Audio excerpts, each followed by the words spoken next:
Okay. Yesterday we have talked about block 1, English in daily life, body language. We have done it through PowerPoint presentation, and today we'll do block 2. Okay, so for that I am sharing my screen. I hope my screen is visible to you all. Yes, Screen ma'am. visible है आपको? Okay. So today we'll do block 2, which is related to, basically it is related to entertainment. And yesterday we have done English in our daily life. Today we'll do how to behave in particular situations. Okay, what are the fundamentals, or what are the principles when we have to behave in a particular situation? So let us do it now.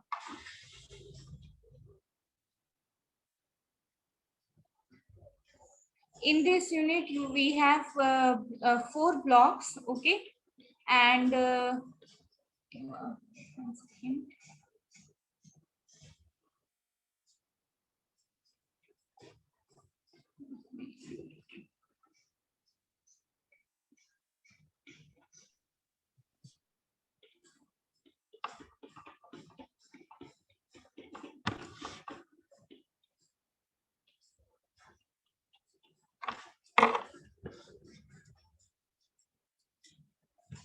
In this we have 4 units: the world around us, family and friends. In unit 1 we'll do about the family and the friends. Unit 2 about describing daily events, the events we do in our daily life, and money matters. Okay, and the unit 4 is public service. So let us do unit 1, family and friends.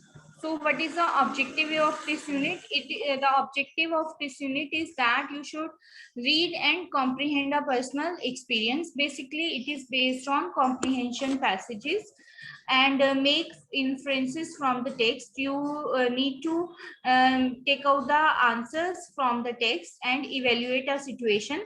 You can also provide your personal opinion and listen to children's experience in the family. Use of apostrophe. Apostrophe is a comma which we use for possession, and use the 3 forms of adjectives, that is positive, comparative and superlative, and write a paragraph describing a person.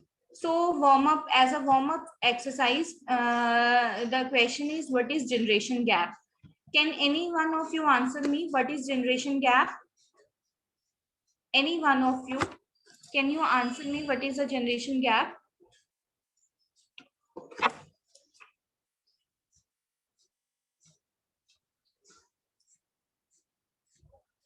There are many students in the class: Paramjeet, Tushar, Ashish. Could you answer?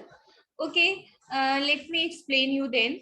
Generation gap is simply a gap which is between 2 generations. For example, my generation and my parents' generation is quite different.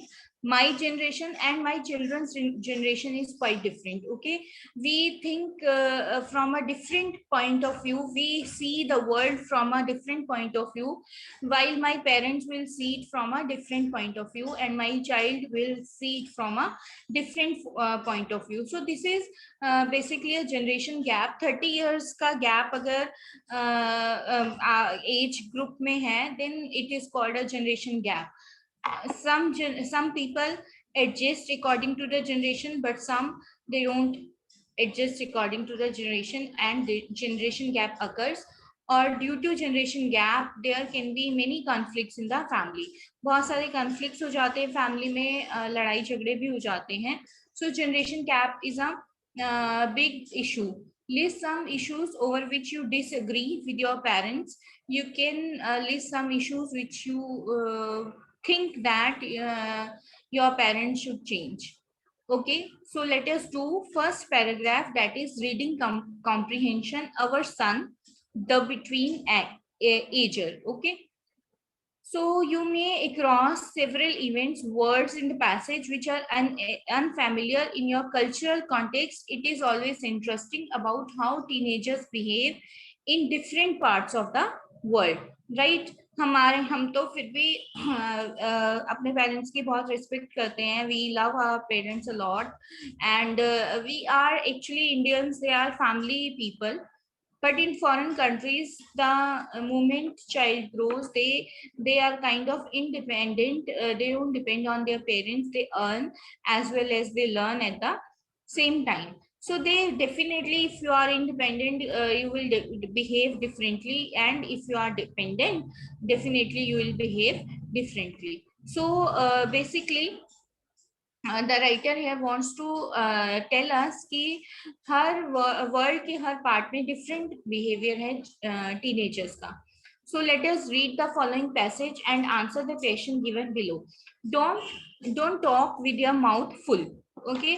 Father is telling to the son कि आप खाना जो है वो मतलब don't talk with your mouth full. जब आप पूरा खाना आपके मुंह में भरा हुआ है तब आपको बात नहीं करनी चाहिए. और कल हमने टेबल मैनर्स में भी पढ़ा था that we should not talk while we are mouthful. And तो बेटा बोलता है I haven't got my mouthful, कि मैंने नहीं, ऐसा नहीं है, मैंने मेरा कोई माउथफुल नहीं है. You are still talking with your mouthful, stop it. और वो बोलता है कि आप अभी भी माउथफुल में बोल रहे हैं तो बंद करो इसको. आई हैवंट गॉट माय माउथफुल. और जैसे बच्चे जिद करते हैं वो भी वैसे ही जिद कर रहा है. The boy said distinctly, he opened his mouth wide. वो अपना पूरा मुंह खोल देता है. That I could observe the pink interior of empty cavity. Pink interior of empty cavity मतलब उसके दांतों में कैविटी लगी हुई है. तो बच्चा जो है वो अपना पूरा मुंह भी खोल देता है और बोलता है कि देखो मेरा कहाँ है mouthful. You had it full when I spoke to you. तो फादर बोलता है तुम्हारा मुंह पूरा भरा हुआ था जब मैंने बात की थी. I said he knew it. उसको पता है. He looked at the lanky kid sitting across the table from me, clicking his teeth with his fork and laughing at me secretly. और वो मतलब secretly हंस रहा है उसके ऊपर, क्योंकि बच्चे को पता है कि उसने गलती की है, बट बच्चा जो है वो he is not ashamed of it at all. I knew he had won again. और क्योंकि देखो उसने अपना मुंह खोल के दिखा दिया कि बताओ कहाँ है मेरा माउथफुल, तो इस तरह से एक तरह से वो जीत गया. True, I could use brute force and send him of his room. तो फादर बोलता है कि ऐसा तो है कि मैं उसे डांट दूं और फिर उसको उसके कमरे में भेज दूं, but the use of violence would only prove that I would loss. लेकिन अगर मैं वायलेंस यूज करूंगा तो इसका एक ही मतलब होगा, और वो क्या मतलब होगा कि मैं हार गया. He doesn't need to shave, क्योंकि बच्चा ग्रोइंग है. और जब ग्रोइंग बच्चा होता है, टीनेजर बच्चा होता है, तो थोड़े थोड़े उसके यहाँ बाल थोड़े थोड़े आ जाते हैं. तो वो बोलता है उसको शेव करने की जरूरत नहीं है. There is only the faintest shadow on his upper lip. बिल्कुल हल्के हल्के से उसके अपर लिप पे बाल हैं, but the way he waters it and prunes to it you would think he was growing prize petunias. तो वो बोलता है कि लेकिन जिस तरह से वो उनको मतलब पानी पानी देता है, इट मीन्स कि वो बहुत केयर करता है अपनी मूंछों की. तो ऐसा लगता है जैसे कि उसको कोई प्राइज ही मिल गया हो. One day he darken those sparse hairs with his mother's eyebrow pencil. और अपनी मदर की आईब्रो पेंसिल लेके उसने वो जो हल्के हल्के से बाल थे उनको डार्क कर दिया. And asked to use my razor. और फिर पूछा क्या मैं आपका रेजर यूज कर सकता हूँ. I gave him a reasoned answer. और मैंने उसको एक आंसर दिया, सर्टेनली नॉट, कि नहीं. I suppose it was inevitable that the young bull should take this an affront, and of course he used the razor. और फिर भी उसने वो रेजर यूज कर लिया. He got leather all over the bathroom because he had the can spout pointing in the wrong direction. He used 2 new blades to cut his straggly garden of limp whiskers, and he left the basin full of soapy water, the floor littered with soaping towels. तो क्योंकि वो अभी छोटा है, उसको ही doesn't know how to shave, तो वो पूरा बाथरूम भी इनफेक्ट गंदा कर देता है. Disobedience, I thundered, no pocket money for 2 weeks. अब क्योंकि बच्चे ने फादर की बात नहीं मानी, तो बोलता है कि डिसओबीडियंस किया तुमने, तो अभी तुम्हें 2 weeks तक कोई पॉकेट मनी नहीं मिलेगी. But this did not work very well because I owed him $38. तो ये कुछ मतलब ज्यादा इसका फायदा नहीं हुआ, क्योंकि फादर को ऑलरेडी उसको $38 देने थे. He had a job for a while and earned $19 a week. और वो जॉब भी करता है, $19 वीक में कमा लेता है, and asked me to put $38 of those earnings in the bank for him. और वो बोलता है वो जो $38 मैंने उसके देने हैं वो उसको बैंक में डाल दे। Being short at that time, I borrowed the money. So now he says cheerfully, "All right, Dad, no pocket money, but I could have $38 you owe me." और क्योंकि फादर ने उससे $38 लिए हैं उधार, तो वो बोलते हैं ठीक है फादर, कोई बात नहीं, आप मुझे पॉकेट मनी नहीं देना चाहते, कोई बात नहीं, मेरे जो $38 देने आपने वो दे दो। Once again the young bull has locked horns with the old bull. तो ये this is again generation gap. और बेस्ट एग्जांपल वो बोलता है कि अगेन जो यंग बुल है उसने वो ओल्ड बुल से एक तरह से जीत गया। लॉक्ड हॉर्न्स, मतलब लॉक्ड हॉर्न्स क्या होते हैं, जब दो बुल लड़ते हैं तो उनके जो हॉर्न्स होते हैं सिर पे वो एक दूसरे से लॉक कर लेते हैं, ठीक है। तो it is the same process with his mother, same process वो अपनी मदर के साथ करता है। Her job as she sees it is to keep the boy clean and properly dressed and help him with his homework। और mother को ऐसा लगता है इट इज हर जॉब कि वो उसको प्रॉपरली ड्रेसअप करे, उसका होमवर्क में उसको हेल्प करे।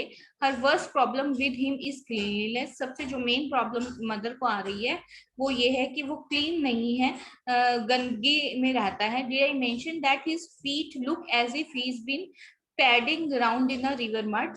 और वो बोलता है कि मतलब उसके पैर इतने गंदे होते हैं कि जैसे कीचड़ में से अभी निकल के आया हो। Well a few days ago he developed a minor skin rash. Wash commanded his mother, what you need is soap and water. और कुछ टाइम पहले उसको रैशेस भी हो गए थे उसको स्किन पे, तो उसकी मदर ने बोला कि इसे वॉश कर लो, धो लो मेहरबानी करके, सिर्फ तुम्हें साबुन और पानी ही चाहिए। He went away and yesterday he said to his mother, remember that sore I had, it's gone। और वो कल बोल के गया कि याद है आपको वो जो मुझे सोर होता है, मतलब एक तरह का घाव रैशेस की वजह से जो हो जाता है, तो बोलता है वो चला गया। See she said triumphantly, soap and water. वो बोलती है कि देखा साबुन और पानी से धोने से फायदा मिला। I don't use any, he said I didn't wash at all. वो बोलता है मैंने कोई साबुन नहीं यूज करा, मैंने कोई वॉश नहीं किया। His big problem is homework is mathematics. और होमवर्क में जो बिग प्रॉब्लम है वो मैथमेटिक्स है। Mother, how do you expand a number, कि आप एक्सपैंड कैसे करते हैं नंबर को। आई don't no, ask your father. और मदर बोलती है मुझे नहीं पता, अपने फादर को पूछो। डैड हाउ डू यू, तो वो डैड को पूछता है कैसे करते हैं, तो फादर भी आंसर बोलता है I don't know. Well you want me to pass don't you, you always say. तो फिर वो बोलता है देखो कि मुझे पास तो तुमने करवाना ही है ना, मैं पास तो होना ही, तुम चाहती होंगे कि मैं पास हो जाऊं कि नहीं चाहते। Oh all right, I sigh, I look in his textbook finally I say you do it like this. फिर वो फाइनली उसकी टेक्स्ट बुक में देखता है और उसको बता देता है कि ऐसे एक्सपेंड करते हैं। That is not the way you do it dad, he says you do it like this, and he fills a page with incomprehensible squiggy brackets। और फिर ऐसा वो उसको बोल देता है कि नहीं नहीं ऐसे नहीं करते हैं इसको, और फिर अलग से तरीके से उसको दिखाता है कि ऐसे करते हैं। वेल आई से if you know all about it when did you why did you ask me. तो फिर फादर पूछता है जब तुम्हें पता है कि इसको कैसे सॉल्व करना है तो मेरे से क्यों पूछा। I just wanted to see if you could do it, will you help me draw an outline map of Australia. तो वो फादर को बोलता है बस मैं यही देखना चाहता था आपको आता भी है कि नहीं। और फिर बोलता है कि ऑस्ट्रेलिया का आउटलाइन मैप बना दोगे मेरे साथ। He also competes more violently than before with his brother and sister।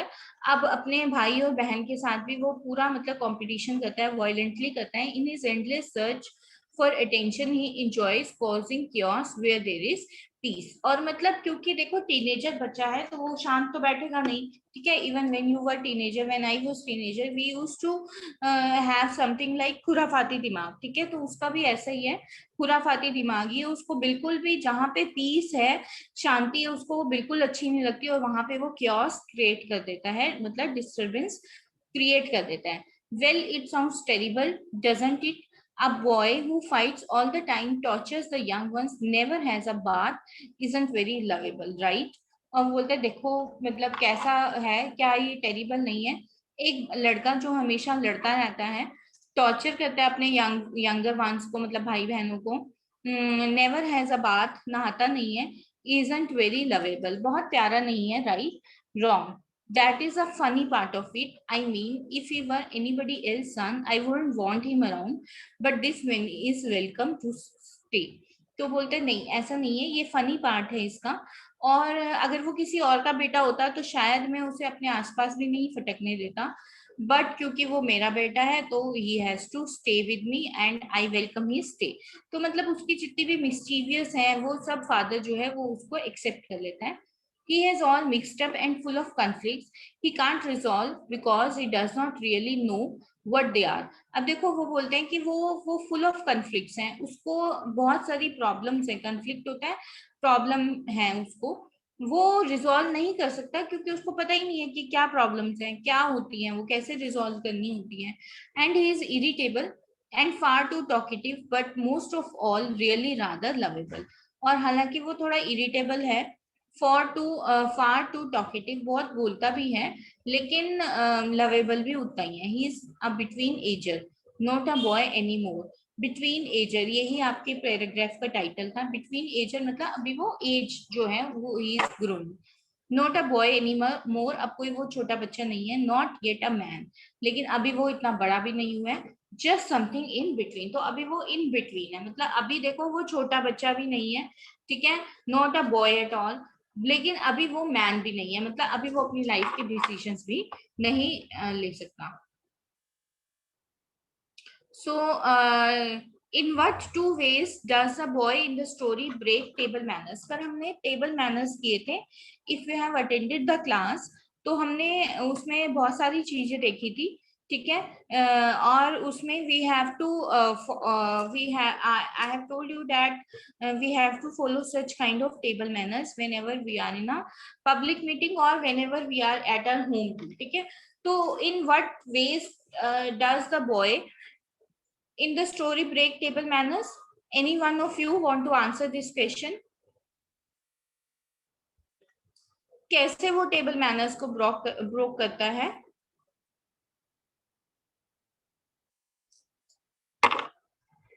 Any one of He you? was talking to his father when हाँ, very good. Thank you when so food much. is in his mouth. Mouthful. When he was talking while his mouth was full. Okay, so this is one of the table manners which we should not follow. पहले अपना खाना finish करें and after that you should talk. और अगर खाने के बीच बीच में भी बात करनी है तो एटलीस्ट मुंह में उस टाइम पे खाना नहीं होना चाहिए जिस टाइम पे हम बात करते हैं। Okay, what happened when the son shaved for the first time? क्या हुआ था जब उसने फर्स्ट टाइम शेव किया?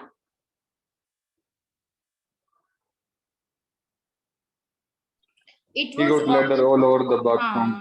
yeah, it was all mess. There was soap on the floor everywhere. It was all mess. He was not able to do it perfectly, and in fact he bleeded at that time. Okay, why was the son not disturbed when his pocket money was stopped? क्यों उसको disturbance नहीं हुई जब उसकी pocket money 2 हफ्ते के लिए रोक दी गई? Because his dad have to give him $38. Because his dad already owed $38 to him, so he asked for those $38, and it was not problem for him if he won't get two pocket money for 2 weeks. Okay, how did the boy irritate his mother? He never takes bath and he is the main problem उन्होंने बताई थी कि untidiness की है, cleanliness की है. He is not clean at all. He doesn't like to take bath, and when he had a sore, even then when his mother asked him to wash it with water and soap, he have not done this. So basically he irritates his mother due to uncleanliness. Okay, what kind of father was the author? आपको क्या लगता है कैसा father है author?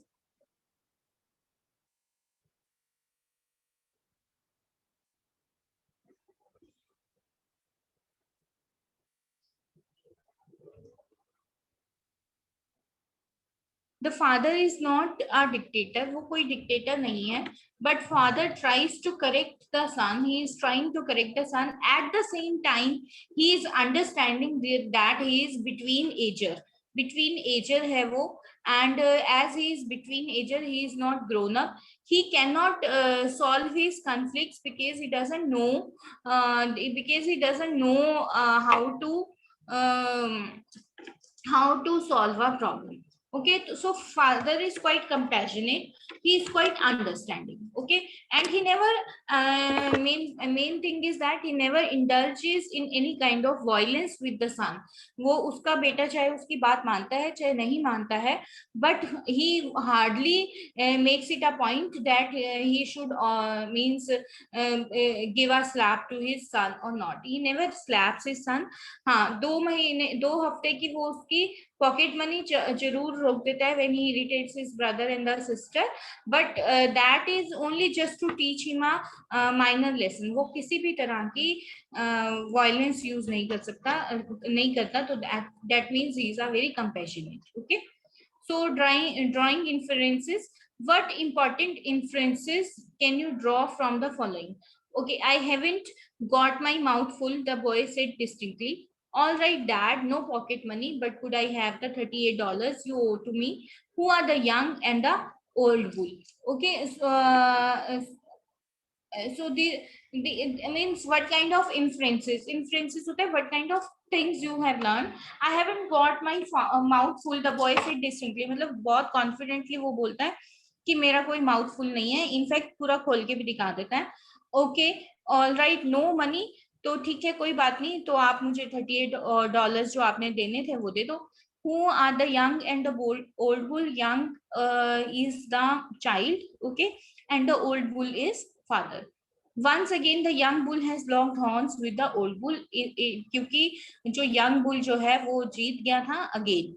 Laughing at me secretly. Who is laughing at whom? Child is laughing at his father. Who is she laughing secretly? Child is. Why is she laughing secretly? Because he has proved his point by opening his mouth that he has not his mouth is not full while he was talking. Okay, this is vocabulary exercise. Next, this you can search from the passage. It is not a big deal. Find words, phrases from the passage which mean the same as cruel, strength, insulting, action. So you can find out. Okay. Next is fill in the blanks with the words in the box. Use them as verb in the sentence. Notice that these words are originally noun. देखिए students, two things होती हैं. One is a noun and other is a verb. ठीक है. Noun क्या होता है? जब किसी भी वर्ड को एज अ सब्जेक्ट यूज किया जाता है तो वो उसको नाउन बोलते हैं. जब उसी वर्ड को एज एन एक्शन यूज किया जाता है तो वो वर्ब हो जाती है. ठीक है, तो बेसिकली फॉर एग्जाम्पल अगर इफ आई से द चाइल्ड इज क्राइंग, ठीक है, तो क्राइंग जो है वो एक एक्शन है. सो एक्शन है, that's why it's a verb. और चाइल्ड यहाँ पे जो है वो क्या है? Child is a noun. तो noun there are many kinds of noun, जैसे कि common noun, proper noun, abstract noun, and then we have what do we call it, compound group noun जिसको हम बोलते हैं. ठीक है, collective noun. Okay, so nouns are of various kinds. और इसमें आपको फिल करने हैं words. Use them as verb in the sentence. आपको वो वर्ब की तरह यूज करने हैं. फर्स्ट है जैसे who will dash the team. Okay, who will. अब देखो इसमें हमारे पास जो वर्ड्स हैं एल्बो, शोल्डर, कैप्टन, ठीक है, पायलट, ट्यूटर, ये सारे जो वर्ड्स हैं ये नाउन है, लेकिन हमको इनको कैसे यूज करना है? एज अ वर्ब यूज करना है.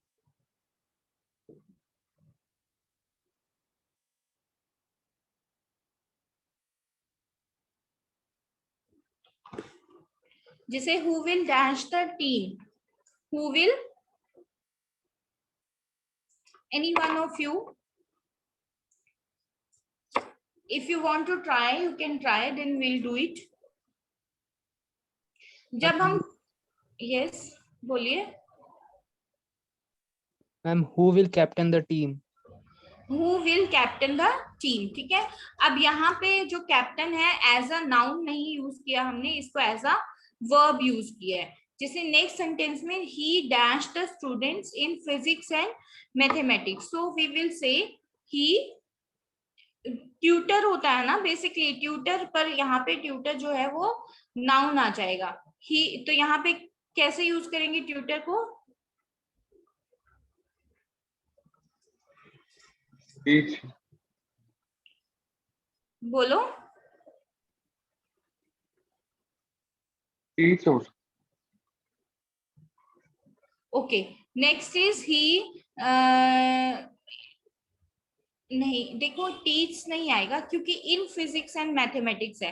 He tutor the students in physics and mathematics, he is tutoring the students in physics and mathematics तो आ सकता है, बट टीचर्स नहीं आ सकता, ठीक है, क्योंकि इन फिजिक्स एंड मैथमेटिक्स है, इन की वजह से we can not use the word teach here. Okay, next is he dash the plane in a most skilful manner, तो he pilots the plane in the most skillful manner. The bully dashed me out of the way. The bully elbows me out of the way. After his father's death, he had to shoulder all the responsibilities of the family. Okay, so next is listening activity. क्योंकि हमारे पास इसकी listening की CD नहीं है, so we cannot listen it. So let us do now the fifth one, 1.5 speaking activity. What is your position among the siblings? Siblings होते हैं जो हमारे brother sisters होते हैं. What are the advantages and disadvantages? अगर आप सबसे बड़े हैं, sibling क्या होता है, जैसे elder, younger, okay, और या फिर middle one.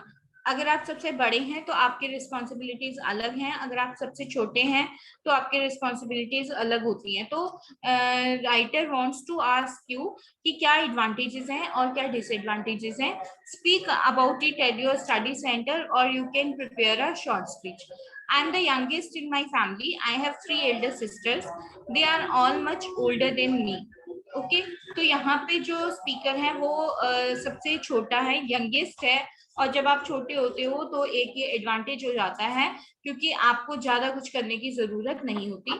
I have 3 elder sisters, 3 elder sisters हैं आपकी, और they are much older than me. Much older मतलब ऐसा नहीं है कि गैप 2 साल का 3 साल का है, बल्कि ज्यादा साल का है, शायद 10 साल का, 8 साल का। Because of the big difference in our ages, they all look after me and really take care of me. और क्योंकि जब एज गैप इतना ज्यादा हो जाता है तो डेफिनेटली वो जो है टेक केयर करते हैं एक दूसरे की। All of them bring me presents and organise new games and activities for me. वो उनको क्योंकि बड़ी हैं वो तीनों, तो वो उसको गिफ्ट्स लेके आती हैं, हेल्प करती हैं उसकी एक्टिविटीज में। They love doing my work for me, so I never have to do any work. वो बहुत सारा उसका काम भी करती हैं, तो उसको कुछ काम करने की जरूरत नहीं पड़ती। However, they all think that I should study very hard and become a doctor. और लेकिन बस एक ही उनकी इच्छा है कि मुझे बहुत अच्छे से पढ़ना है और डॉक्टर बनना है। All the time, one sister or the other gets after me to study. Each one feels that she should teach me and help me with my homework. और जो हर एक के बाद एक सिस्टर जो है वो उसके पीछे पड़ जाती है कि पढ़ो पढ़ो पढ़ो, और हर किसी को लगता है कि उसे मतलब उस बच्चे को पढ़ाना चाहिए। Because of this sometimes I have to do my homework 3 times a day। और इस तरह से कई बार मुझे अपना काम जो है वो 3 बार भी करना पड़ सकता है। तो ये आपको भी पैराग्राफ आ सकता है, आप इसमें कैसे चेंज कर सकते हैं। I am eldest in my family, I have 3 younger sisters. They are all much younger to me. Because of the big difference in our age, I look after all of them. I take care of them. All of them also respects me a lot, क्योंकि gift तो नहीं लाएंगी, वो आपसे छोटी हैं। They all love doing my work. So I never have to do any work. I can order them whatever I want to order. Then you can say I love to teach all the 3 sisters, and it gives me a sense of satisfaction. और this you can add, ठीक है। आप अगर बीच वाले हैं then I am the middle one, आप इस तरह से इसको कर सकते हैं. I have one younger sister and one older brother. The brother is much older to me and because of the big difference in our age he looks after me a lot. The younger sister is quite notorious. I have to make her study.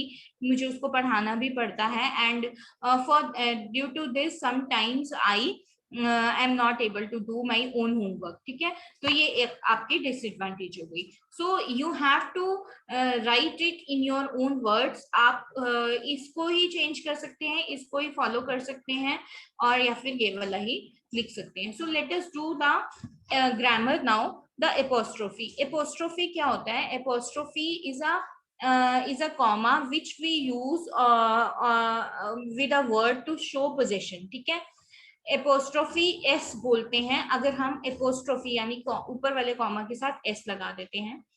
लेकिन एक चीज आप हमेशा याद रखना कि apostrophe जो है वो सिर्फ और सिर्फ लिविंग थिंग्स के साथ लगता है.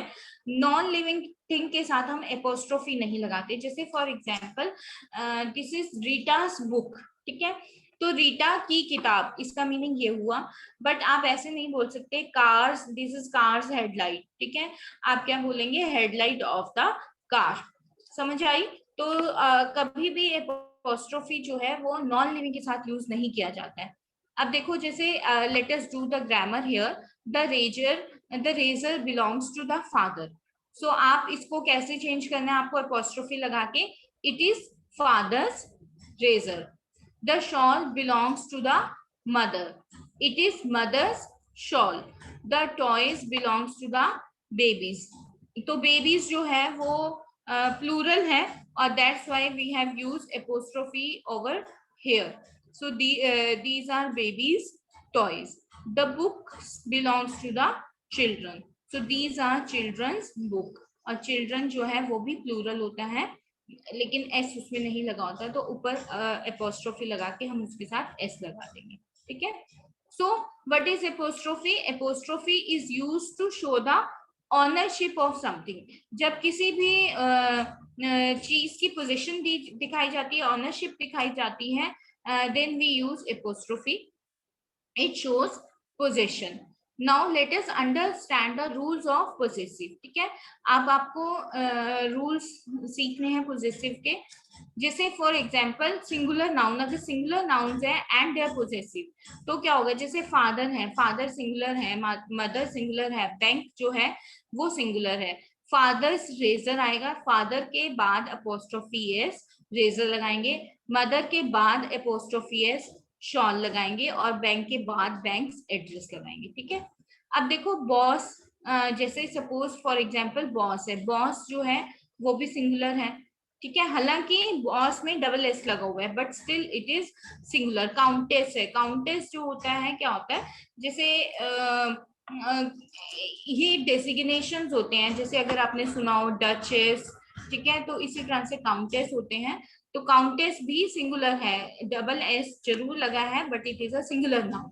ठीक है. प्रिंसेस, प्रिंसेस भी सिंगुलर है, though there is a double S. तो कैसे करना है? जैसे सिंपल आप एपोस्ट्रोफी एस लगाएंगे इन तीनों के साथ. ठीक है. Next, read the plural and their possessive. अब प्लूरल में क्या होता है कि जैसे सपोज बॉयज है. ठीक है, तो बॉयज के बाद सिंगल आप कॉमा लगा देंगे, एस आपको लगाने की जरूरत नहीं है. ठीक है, अगर एस वाला सिंगुलर है, दो तरह के प्लूरल होंगे. एक प्लूरल वो होगा जिसमें एस या ई एस लगा होता है, जैसे बॉयज है, गर्ल्स हैं, अंकल्स हैं, आंट्स हैं. एक है इरेगुलर जिनको हम प्लूरल नाउन्स बोलते हैं, जैसे मेन है.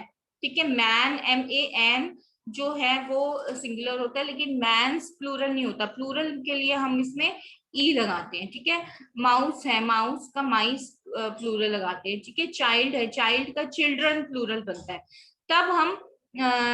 तब हम अपोस्ट्रोफी एस लगाएंगे, जैसे मेंस, माइसेस एंड चिल्ड्रंस. ठीक है, और ड्रेस है, जैसे ड्रेसेस हैं तो हम ड्रेसेस, और लेडीज हैं तो हम लेडीज के बाद सिंगल अपोस्ट्रोफी लगाएंगे. I hope this is clear to you. Singular noun and the plural noun. ठीक है, सिंगुलर नाउन और प्लूरल नाउन के साथ हम कैसे पोजेसिव लगाते हैं। सिंगुलर नाउन होगा तो सिंपल आप एपोस्ट्रोफी लगाइए और एस लगा दीजिए, ठीक है। प्लूरल नाउन अगर है तो आपको देखना पड़ेगा कि क्या वो एस वाला प्लूरल नाउन है या फिर वो बिना एस वाला प्लूरल नाउन है, ठीक है।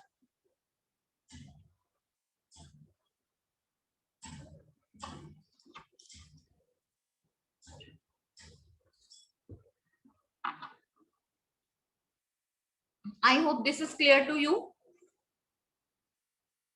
Okay, so let us do a possessive is formed by adding जैसे apostrophe plus s to any singular noun, जैसे हमने किया अभी mothers, ठीक है। apostrophe plus s to plural noun not ending in s, जो s में end नहीं होते तो children's apostrophe s, or only apostrophe to a plural nouns ending in s, example boys. Okay, I hope this is clear to you. So let us do the exercise now.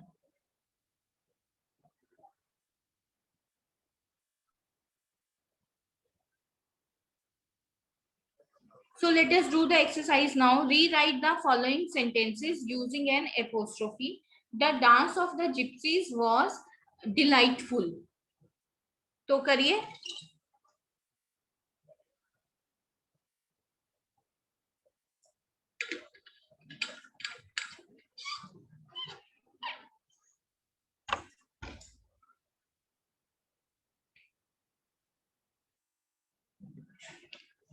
करिए, आप करेंगे। The dance of the gypsies was delightful. कैसे करेंगे हम इसको, कैसे change करेंगे, एक मैं करके बताती हूँ फिर आप करना। द जिप्सीज, ठीक है, जिप्सीज SIES अपोस्ट्रोफी लगा देंगे, सिर्फ कॉमा, ठीक है। The gypsies dance was delightful. समझ आ गया। नेक्स्ट है the tail of the donkey went up in the air. तो कैसे करेंगे, the donkey's tail went up in the air. Next करिए आप Tushar. This box belongs to Ravi. This is Ravi's box. हाँ, या फिर सिंपल भी आप इसको लिख सकते हैं रवि's बॉक्स, ठीक है। दिस इज रवि's बॉक्स भी ठीक है। Where is the bag that belongs to Mister Rizvi. Where is Mister रिजवी's बैग। The next है the speed of the car was amazing. करिए। The car's speed was amazing. The car speed is amazing. हाँ, the car speed was amazing, ठीक है। अगर sentence आपका past में है तो आप उसको पास्ट में ही रहने दीजिए, इज मत करिए, उसको चेंज नहीं करना, बाकी आपका बिल्कुल ठीक था। नेक्स्ट है a lot of VIPs were present at the launch of new magazine for women.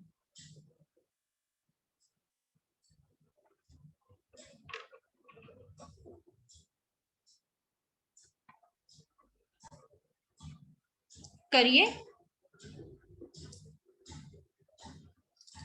देखो ऑफ से कर देना है ना आपने, आप जहां पे ऑफ होगा वहां पे चेंज होता है, ठीक है। तो लॉन्च ऑफ न्यू मैगजीन आएगा तो न्यू मैगजीन लॉन्च आ जाएगा, ठीक है।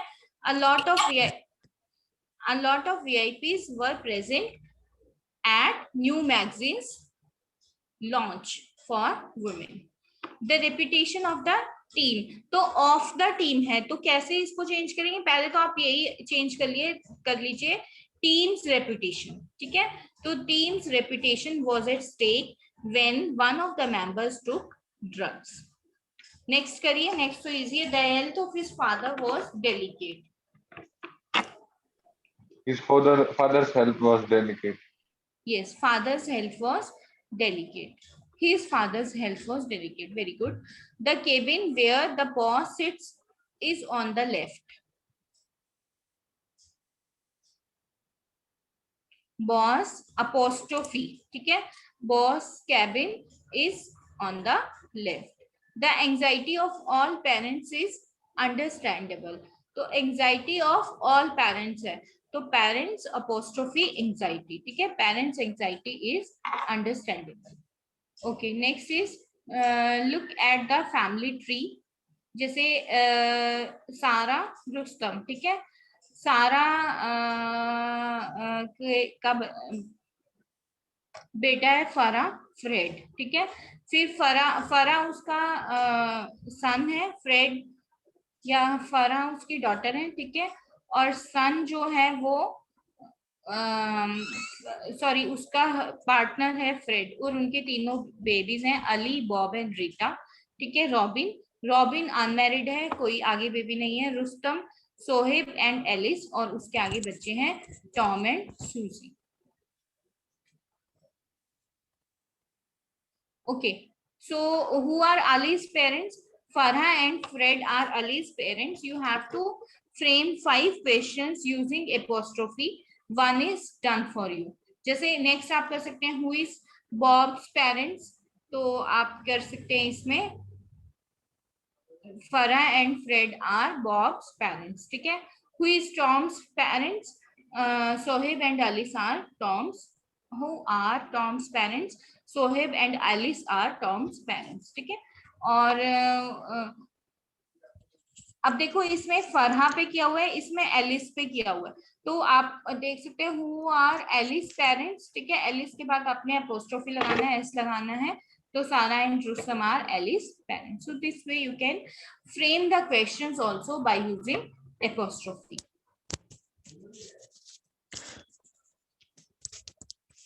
मैम हेलो यस, मैम, मेरा ना मतलब मेरे सिलेबस में मतलब जो मेरे क्रेडिट्स सिलेक्टेड हैं कोर्स कोड, तो इनमें BEGLA 135 ये तो है नहीं मैम।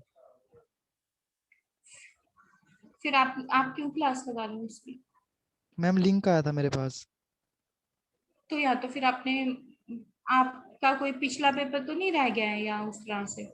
नहीं मैम, फर्स्ट ईयर है मेरा, फर्स्ट ईयर है। अच्छा, फिर बेटा आप अपने कोऑर्डिनेटर से पूछिए ना। जी मैं हिंदी की लगाता हूँ मैम, 10:30 बजे वो लिंक आता है मेरे पास।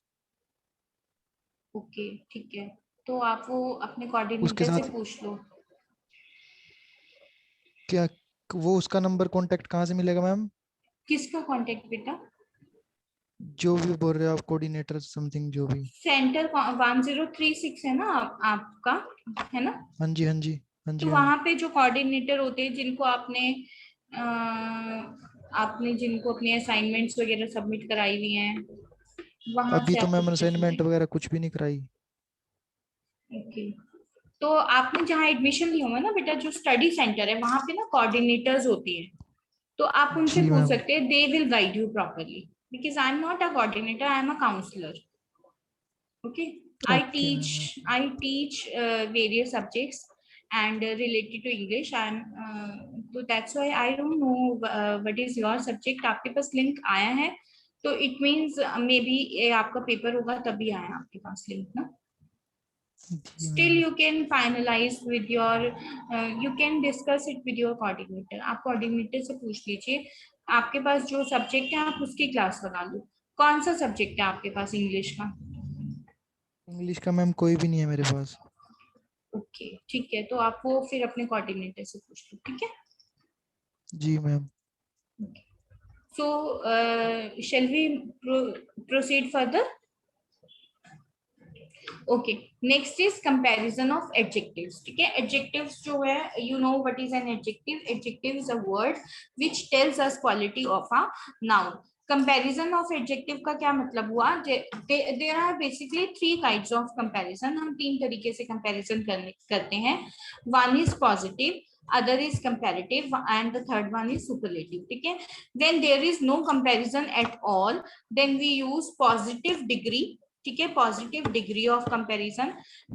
when there is comparison between two things or two people, then we use comparative degree, and when there is comparison between more than two things, ठीक है, 2 से ज्यादा चीजों के लिए जब हम कंपैरिजन करते हैं तो हम सुपरलेटिव डिग्री यूज करते हैं। सो कंपैरिजन ऑफ एडजेक्टिव्स या फॉर्म्स ऑफ एडजेक्टिव 3 डिग्रीज होती हैं कंपैरिजन की। वन इज पॉजिटिव, जैसे स्वीट है, सेकेंड वन इज कंपेरेटिव, जैसे स्वीटर है, and the third one is superlative, जैसे स्वीटेस्ट है, ठीक है। फॉर एग्जाम्पल, अगर मैं आपको एक एग्जाम्पल बताऊं सिंपल सा, ही is a good boy, John is a good boy, ठीक है। तो कोई कंपैरिजन नहीं किया आपने जॉन का, आपने सिर्फ जॉन की क्वालिटी बता दी कि वो एक गुड बॉय है, ठीक है।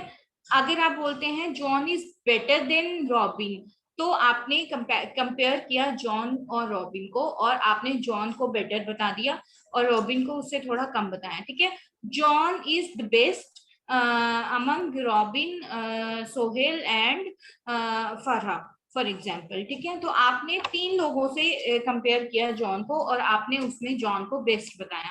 तो स्वीटेस्ट, जैसे यहाँ पे है स्वीट, स्वीटर, स्वीटेस्ट, ठीक है। सेम हियर कि एक स्वीट मतलब कोई कंपैरिजन नहीं, बस इक्वालिटी बताई।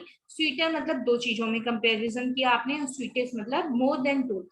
मोर देन 2 में कुछ भी आ सकता है, 3, 4 और एनी काइंड ऑफ नंबर, ठीक है।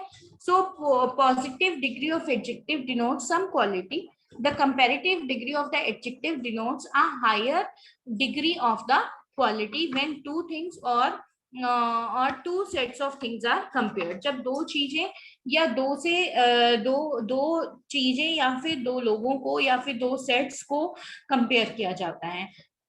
और superlative degree denotes the highest degree of the quality and is used when more than 2 things or 2 sets of things are compared, ठीक है। 2 चीजें या फिर 2 सेट चीजों के कंपेयर किए जाते हैं। हमेशा सुपरलेटिव डिग्री जो है वो द को फॉलो करती है।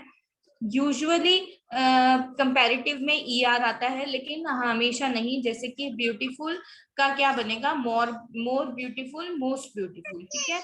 बट मोस्टली हम ER से इसको कर देते हैं।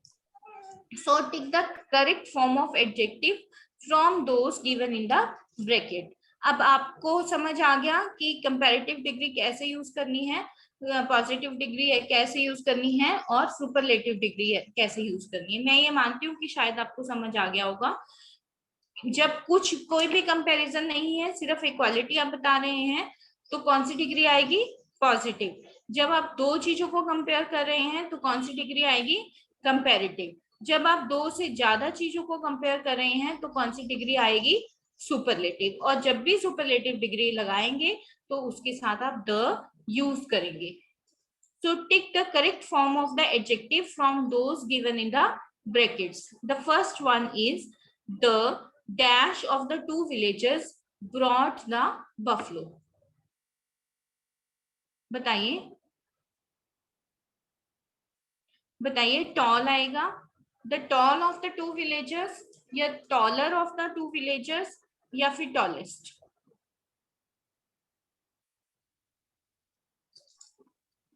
Tallest. The tallest of the 2 villagers brought the buffalo, क्योंकि जो हालांकि 2 villagers हैं यहाँ पे, लेकिन 2 पूरे विलेज के बीच में ये कंपैरिजन है, तो that's why here we will use the tallest, ठीक है। Who was the dash of the villagers? Wisest. हाँ, या who was the wisest of the villagers, क्योंकि पूरे गांव में पूछा है कि पूरे गांव में से सबसे ज्यादा वाइज कौन है, तो wisest यहाँ पे हम यूज करेंगे। नेक्स्ट है the young man was dash man in the village but he was not dash।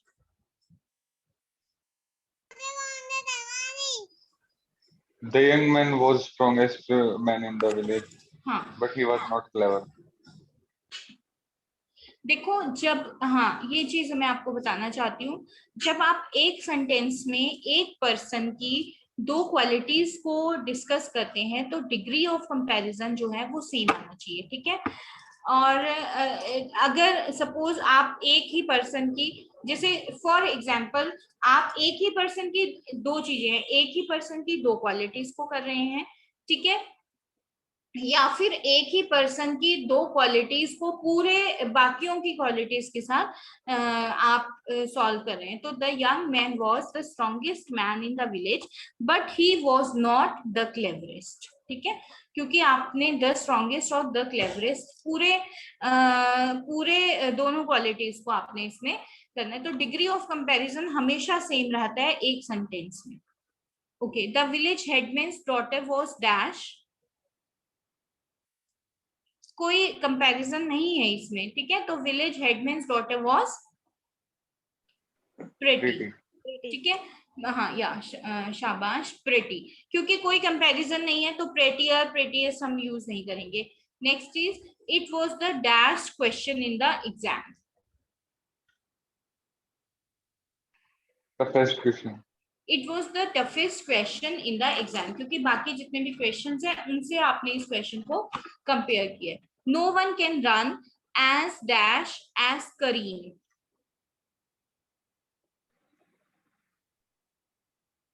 As faster as Karim, ठीक है। और next is ground floor flats are dash than the flats on other floors in the summer. तो आप ये दो ही हाँ दो ही चीजों में कंपेयर कर रहे हैं तो कूलर आ जाएगा। The skin on our cheek is dash than our palms. जब देन आता है ना तो हम हाँ सॉफ्ट है, तो जब देन आता है तो यूजुअली दो ही चीजों में कंपेयर होते हैं, ठीक है, कंपैरिजन होता है तो सॉफ्टवेयर आ जाएगा। The deserts are dash during day time and dash at night.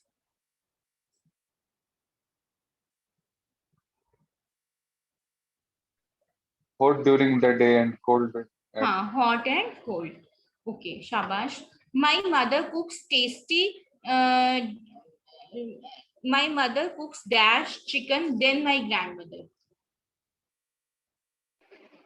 tastier. Okay, so we add er and est in short adjectives, but in many longer adjectives we add the words more or most, जैसा मैंने आपको बताया था, जैसे grateful, more grateful, most grateful, beautiful, more beautiful, most beautiful। And here now are the unruly ones। These words just do not follow any rules। जैसे कि ये unruly ones या फिर हम इनको irregular comparatives बोलते हैं। much, more, most, good, better, best, bad, worse, worst, and little less, least। So these are the irregular comparison। ये आपको लर्न ही करने पड़ते हैं, इसमें ऐसा नहीं है कि आप ER से या वैसे आप चेंज कर देंगे, ठीक है।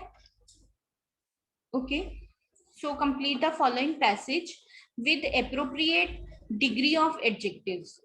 ये दिए हुए हैं आपको यहाँ पे, ठीक है। These are the ingredients of 3 sweets। Complete the following with appropriate comparative or superlative forms of the words in the bracket।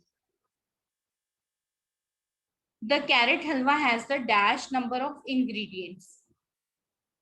Has the Largest. हाँ the largest number of ingredients, क्योंकि देखो यहाँ कैरेट हलवा में कितना कुछ है, कैरेट्स हैं, milk है, शुगर है, आमंड है, कार्डमम है, रेजिन्स है, जबकि इसमें इतना नहीं है, ठीक है। और अगर if we see almond delight even only butter is there, but यहाँ पे जो है कैरेट्स नहीं है, तो ये भी कम हो जाता है, ठीक है। It has dash the sugar than the rice pudding.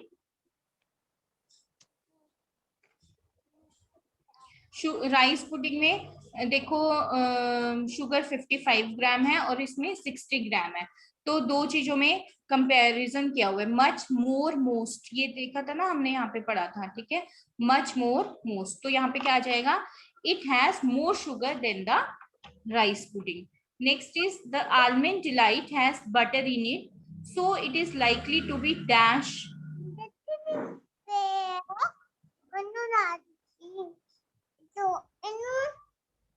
The almond delight has butter in it। देखो सिर्फ आलमंड डिलाइट में बटर, वो भी 200 ग्राम, ठीक है। तो so it is likely to be the richest. It also has the dash sugar.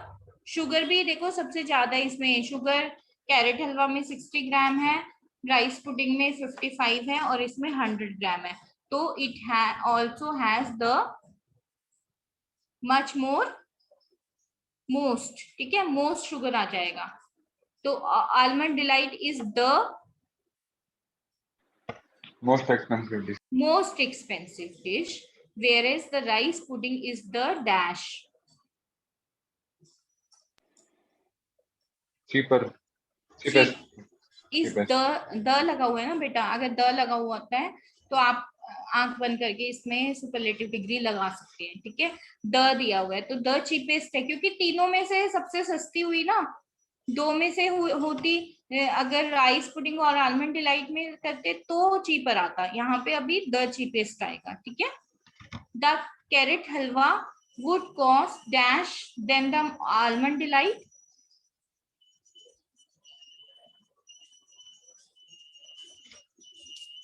Little का क्या होता है, लेस या लीस्ट, ठीक है।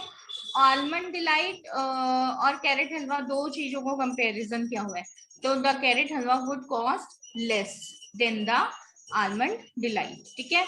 अगर सबसे कम होता तो लीस्ट कर देते, लेकिन राइस पुडिंग से वो थोड़ा सा महंगा है। But dash than rice pudding, तो मच के बाद क्या आता है, more, but more than rice pudding, ठीक है। समझ आया आपको? समझ आ गया? Yes, ma'am. Yes, Okay. ma'am. Okay, shabash. Next is the carrot halwa is dash the rice pudding.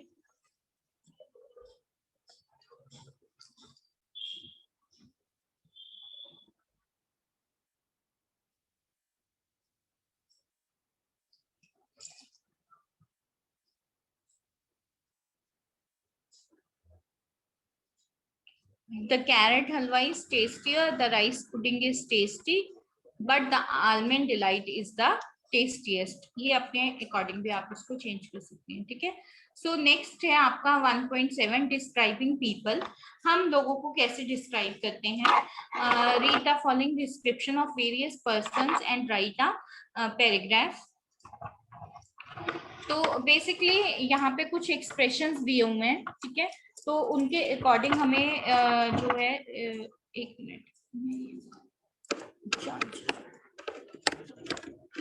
उन्हीं के अकॉर्डिंग हमें लोगों को डिस्क्राइब करना होता है, ठीक है। जैसे कोई फेयर है मतलब गोरा है, ओवल मतलब गोल फेस है, पॉइंटेड फेस है, क्लोज क्रॉप है, कर्ली हेयर है, लॉन्ग है, बेबी हेयर मतलब जो झूल रहे हैं बाल, twinkling, short, dark grey, pale, bearded, unshaven, sharp featured, lanky, hefty, balding, protruding, gap, teeth, hooked nose, ठीक है। सो ये जो एक्सप्रेशंस हैं, आप जब किसी को डिस्क्राइब करते हैं then you can use these descriptions. For example, he is quite old, he has thick gray hair and a bushy mustache, his face is wrinkled and he has a high forehead, his eyebrows are quite dark, he looks very kind, soft and artistic person.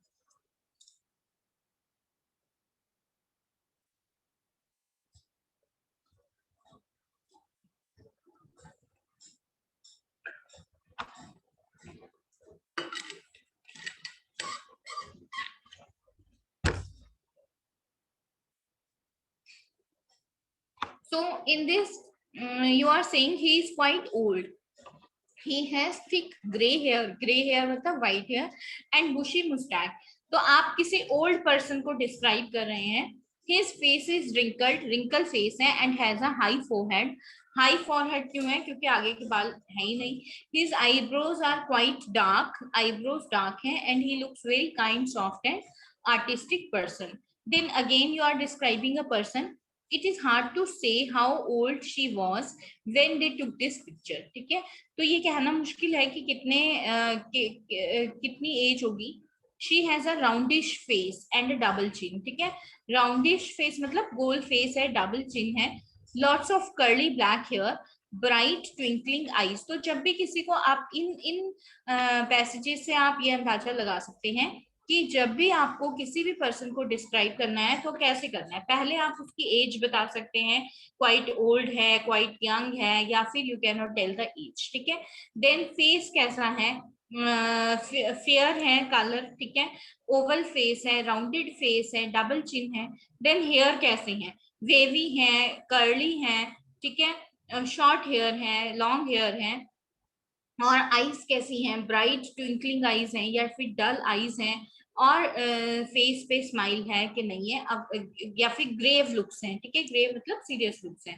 तो आप friendly smile, she looks a very cheerful and present person. तो आपने देखो पहले old वाले के लिए क्या कहा था, he looks very kind, soft and artistic. और सेकंड के लिए क्योंकि फेस पे स्माइल है तो आप बोल रहे हैं she looks very cheerful and pleasant. She was probably, next करते हैं, she was probably in her 20s when they took this picture. Her hair is short and curly and she looked very beautiful. She has bright big eyes. She looks a calm and sophisticated person. He has a squarish face with large ears, a long pointed nose and small eyes. He is completely bald and has a serious and stern look. ठीक है, serious and stern की जगह आप grave looks भी लिख सकते हैं अगर आपको easy लगता है तो. He looks quite unfriendly. तो आपने 4 जगह पे 4 लोगों को आपने डिस्क्राइब किया. अगर आपने नोटिस किया कि while describing आपने क्या क्या डिस्क्राइब किया, आपने एज डिस्क्राइब की, आपने फेस डिस्क्राइब किया, हेयर डिस्क्राइब किए कि ग्रे हैं, वाइट हैं और कर्ली हैं, ब्लैक हैं, लॉन्ग हैं. ठीक है, फेस राउंडिश है, फेयर है, स्माइल है कि नहीं है, डबल चिन है, जैसे एक में आपने बताया कि डबल चिन है, और फिर आपने देख के बताया कि she looks very cheerful.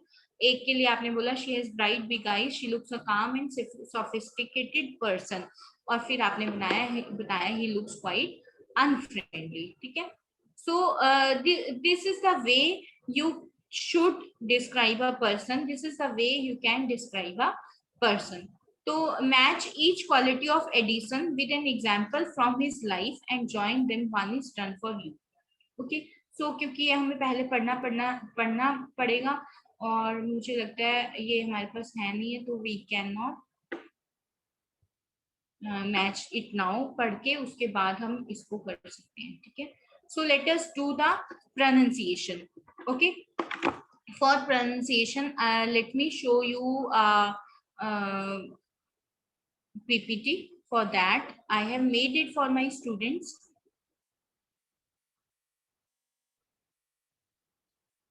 Let me show it to you. ठीक है, so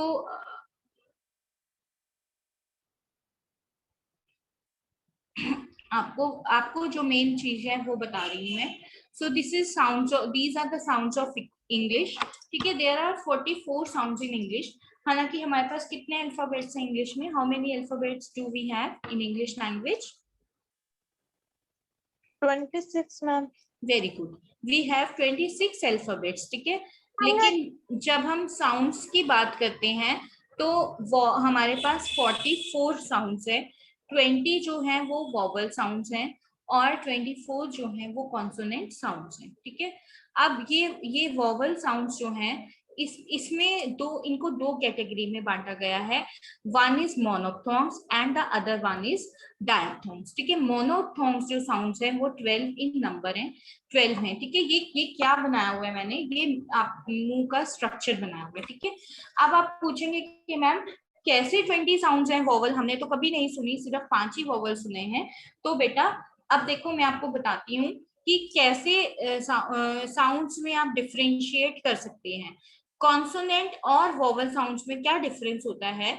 जब हम कोई भी कॉन्सोनेंट साउंड प्रोड्यूस करते हैं तो एयर ऑफ ऑब्स्ट्रक्शन आती है, हमारे लंग्स से एयर बाहर आती है और उसके बाद जो है हम कोई वर्ड बोल पाते हैं. ठीक है, अब वो एयर ऑफ ऑब्स्ट्रक्शन कहीं पे भी आ सकती है. यहाँ हमारे बहुत सारे ऑर्गन्स हैं बोलने के, जैसे 2 लिप्स, टीथ. ठीक है, टीथ के ऊपर अगर आप अपनी टंग को टच करोगे like this, so you will find something like bridge over there. ठीक है, ब्रिज जैसा स्ट्रक्चर है, इसे हम टीथ रिज बोलते हैं.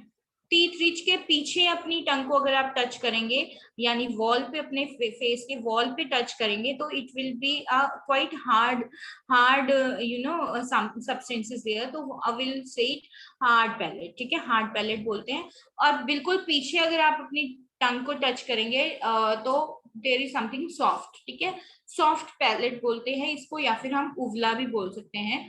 उसके आगे के जो यहाँ के ऑर्गन्स हैं, we can not touch them with our teeth or with our fingers. हम inside part we can not touch. ठीक है, तो लिप्स हुए, टीथ हुए और हार्ड पैलेट हुआ, टीथ रिज हुआ, उवला हुआ, और उसके बाद यहाँ पे एक देखो एक एपिग्लॉटस होता है. जिनका ये डेवलप हो जाता है उनकी वॉइस जो है वो हैवी होती है, जिनका डेवलप नहीं होता उनकी वॉइस सॉफ्ट होती है. जैसे अगर किसी लड़की का एपिग्लॉटस, एडम्स एप्पल बोलते हैं इसको, यहाँ पे होता है. लड़कों का यूजुअली वो बाहर ही होता है. ठीक है, अगर किसी लड़की का एडम एप्पल डेवलप हो जाए तो वो उसकी आवाज जो है भारी हो जाएगी, और अगर किसी लड़के का एडम्स एप्पल डेवलप नहीं होता है तो उसकी वॉइस जो है वो सॉफ्ट रहेगी, या हम इसको बोल सकते हैं लड़कियों की तरह रहेगी. हालांकि वी शुड नॉट से सच kind of words, but I am just giving an example. ठीक है, अगर आपने एक मूवी देखी है चिल्लर पार्टी, तो उसमें कैरेक्टर है गुगली, और जो वो गुगली है वो लड़का है बट उसकी वॉइस बहुत सॉफ्ट है, और इसकी वजह से उसको कहीं जॉब भी नहीं मिलती है इनफैक्ट। और फिर वो कहाँ पे उसको जॉब मिलती है, रेडियो जॉकी की, ठीक है। तो दीज आर द रीजंस। हमारे पास 12 कौन कौन सी हैं, जैसे दिस वन इज लॉन्गर ई, ठीक है। दिस वन इज, जैसे हम हीट में बोलते हैं, बीट में बोलते हैं, दिस वन इज स्मॉलर आई, जो हम पिट में बोलते हैं, ऊ, ठीक है। दो तरह के हम ऊ बोलते हैं, एक शूज में बोलेंगे, एक हम बुक में बोलेंगे, कुक में बोलेंगे, ठीक है। ओ, जैसे हम कोट में बोलते हैं। उसके बाद बहुत तरह के, जैसे बेट, ठीक है, की साउंड आती है, अबाउट, इनिशियल साउंड आती है, देन बर्ड, ठीक है। बर्ड में BIRD है, स्पेलिंग BIRD है, लेकिन साउंड जो है वो की आ रही है, and you can see over here, ठीक है। बैट में बोलते हैं ए, और बट में बोलते हैं एंड, बाक में बोलते हैं, ठीक है। सो उसके बाद आप 12 जो है वो सिंगल वॉवल की साउंड, जिसको हम बोल सकते हैं छोटी ई, छोटी ई, बड़ी ई, छोटा ऊ, बड़ा ऊ, लाइक दैट, ठीक है। देन वी हैव वॉवल डायफ्थॉन्ग्स, जो कि 8, दे आर 8 इन नंबर्स, ठीक है, 8 है वो नंबर में। और डायफ्थॉन्ग्स मतलब जब when two sounds are together, जब दो साउंड्स इकट्ठी होती हैं, जैसे फॉर एग्जांपल ईयर में बोलते हैं तो ई और दो साउंड इकट्ठी आती हैं। पुअर में बोलते हैं ऊ, पुअर, ठीक है। Pain, it's and E sound, ठीक है। नाउ, और ऊ sound, oil, O and I sound, ठीक है। देन आई, आ और ई साउंड, हाउ, आ और ऊ sound. So these are some of the sounds. Then we have consonants of English, ठीक है। consonants जो हैं, वैसे हमारे पास 20 consonants हैं, बट जैसा कि मैंने आपको बताया कि 20 वोवल साउंड्स हैं और 22 कॉन्सोनेंट साउंड्स हैं, ठीक है। और दो साउंड्स जो है उनको हम सेमी वोवल बोलते हैं। कौन से साउंड्स है वो, एक तो है य, यंग में जो बोला जाता है, और दूसरी है वो, जो वॉच में बोली जाती है। We have to round our lips, हमें पूरा अपने अपने लिप्स को पूरा घुमाना पड़ता है, एंड देन वी यूज वो साउंड, ठीक है। So these are according to place of articulation. हालांकि आपको ये सब नहीं आएगा प्लेस ऑफ आर्टिकुलेशन, सिर्फ आप कॉन्सोनेंट्स समझ लीजिए कि कौन कौन से होते हैं। प, ब, म, फ, व, थ, द, स, श, ड, ज, स, श, ज 3 तरह के होते हैं, ठीक है। देन क साउंड, जो किंग में भी आती है और केक में भी आती है, ठीक है। सेम साउंड आएगी दोनों में। So these are, if you can recognize these sounds, these are the sounds of English. So watch out for these. ये pronunciation आपको help करेगी, ठीक है। जैसे कैसे, for example, you are saying speak these words with me. It will help you to pronounce the correct words, ठीक है। Then we will do from our exercise. Watch out for these. बोलिए wine and speak wine, ठीक है। जब हम wine बोल रहे हैं, we have to round our lips, हमें राउंड करना पड़ता है, लेकिन वाइन में हमारा जो अपर टीथ है वो लोअर लिप के साथ टच करता है। Then we have vile and while, ठीक है। Vow and wow, vet, wet, wheel, wheel, well, well. तो आप इनको इन वर्ड्स को आप जो है वो रिपीट करके, आप इन वर्ड्स को बोल के you can easily do these words, ठीक है। जैसे शिफ्ट, सिफ्ट, शीट, सीट। श और स में डिफरेंस होना चाहिए। Short, sort, ship, sip, show, so, shed and said. So for more practice you can you can use these words like pain, pain, it's pain, main, ठीक है। dain, rain, हम rain बोलते हैं, it is not the correct pronunciation, it's rain, ठीक है। and then we have rate, ठीक है। और rat अलग होता है और रेन अलग होता है, रैन अलग होता है, ठीक है. So these are the words which you should practice and it will help you to pronounce the correct word. Okay. Then we have fill, feel, ship, sheep, fit, fleet, filled, field, hill, heel, sleeper, sleeper. Okay.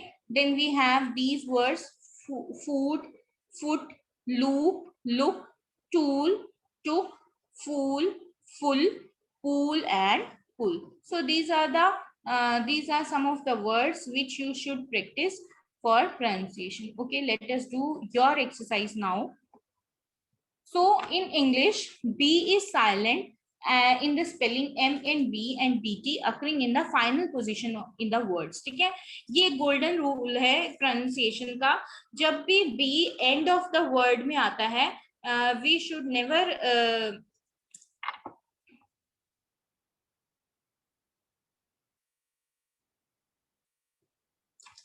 we should never speak it. ठीक है, जैसे कि thumb, हम म पे आप and करेंगे अपनी प्रोनाउंसिएशन. ठीक है, बॉम्ब, म पे आप अपनी प्रोनाउंसिएशन ऐड करेंगे. ठीक है, डेट, DEBT, डेट, ब साइलेंट है, इसको नहीं बोला जाता है. ठीक है. देन वी हैव कॉम, म पे एंड करेंगे. क्लाइम, म पे एंड करेंगे. डाउट, बी साइलेंट होता है. टूम, ठीक है, टॉम्ब नहीं होता ये, टूम होता है ये. और म पे हम अपनी प्रोनाउंसिएशन जो है वो एंड करेंगे, ब नहीं बोलेंगे. तो ब जो है, ये रूल है इंग्लिश का कि जब एम और बी इकट्ठे आते हैं तो बी जो है वो साइलेंट हो जाता है. ठीक है. And BT occurring in the final position, और जब बीटी जो है वो फाइनल पोजीशन में होता है तब भी बी साइलेंट होता है. तो that's why you can speak it again: thumb, bomb, com, climb, tomb, debt, and doubt. Okay, next is D. D is silent in the spelling sequence DJ. ठीक है, example adjective. ठीक है, जब D और J इकट्ठे आते हैं तो D जो है वो साइलेंट हो जाता है. जैसे adjust, adjust, ड नहीं बोलेंगे. join, adjoin, ठीक है, adjoin, adjacent, adjoin. So D और J अगर इकट्ठे आएगा, again we won't speak these words. Then G is silent in the spelling sequence GM or GN.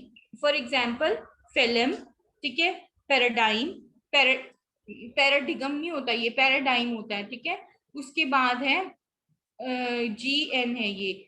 तो G is silent in the spelling sequence. और तो G silent है तो कहाँ से स्टार्ट करेंगे आप? नाल. ठीक है, नाश, नाट, नौ, champagne, poignant, physiognomy, sign, resign, and assign. So these were G will be silent when G and N comes together. तो आप इनको ना प्रैक्टिस कर लीजिए, it will help you. और जैसे ब है, एम बी होंगे तो ब साइलेंट होता है, बीटी होंगे तो ब साइलेंट हो गया. ठीक है, डी किसके साथ साइलेंट होगा? जब डी और जे इकट्ठे होंगे.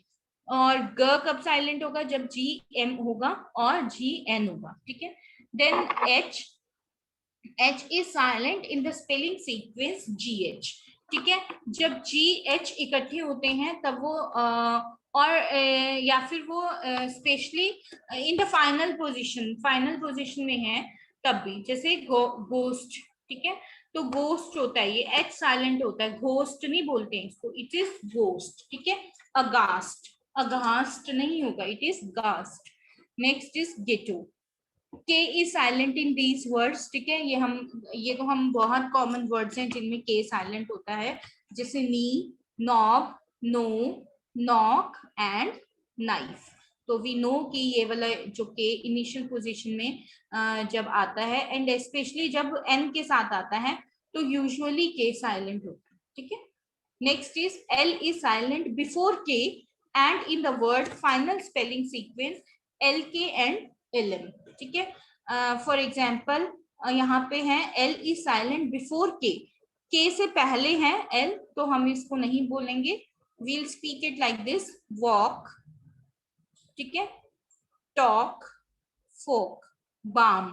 ठीक है, बाम, पाम एंड calm. हम ये ऐसे ही बोलते हैं यूजुअली, हम we don't do mistakes in such words, but काफी सारे वर्ड्स हैं जिनमें हम गलती कर जाते हैं और हम बोलते हैं, जैसे कॉम्ब. कॉम्ब तो बहुत कॉमन सा वर्ड है जो हम अपने घर में डेली यूज करते हैं और हम कॉम्ब यूज करते हैं. It should not be used as comb, it is comb. ठीक है.